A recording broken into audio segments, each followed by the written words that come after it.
viongozi ambao wamekusanyika hapa na watumishi wa Bwana, mniruhusu niwasalimu nyote katika jina la Bwana wetu Yesu Kristo. Bwana asifiwe.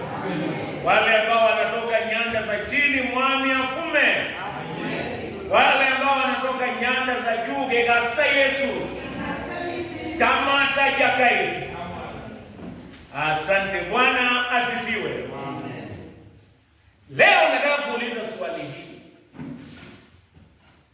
umeitwa na nani na umeitwa kufanya nini?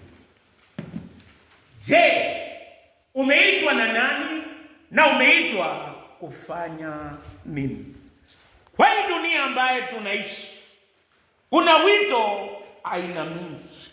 Mwaka huu tu si mwaka kama mwaka jana. Kulikuwa na wito wa kimila, na kimila inaita watu. Wakati mwingi kuko na wito wa siasa, na mmesikia wanasiasa wakiita watu.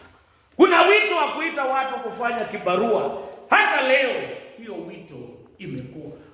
Kuna wito aina nyingi, lakini swali ambayo nataka kukuuliza, je, umeitwa na nani na umeitwa kufanya nini? Kuna wito wa SportPesa. Chief anaelewa ya kwamba Avieta imemaliza vijana na wamama na wazee ambao wameitikia wito wa Avieta wamepoteza maisha yao. Kuna wengine wamepokea wito wa pesa.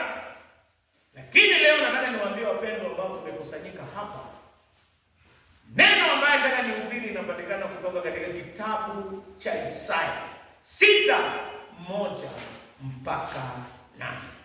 Siku moja Isaya alikuwa kwa hekalu akiendelea na kazi, kama vile sisi tumekusanyika hapa leo. Na alipokuwa akiendelea na kazi kwa hekalu, ni mwaka ambaye mfalme Uzia alikufa. Na yeye alipokuwa kwa hekalu akiendelea na kazi kama kawaida, akasikia wito. Na hii wito ilipomjia, akaona ni Mungu aliyeinuliwa juu, na malaika walikuwa wakiimba mtakatifu, mtakatifu, mtakatifu. Na yeye akagundua, akasema, mimi ni mtu mwenye mdomo mchafu na ninaishi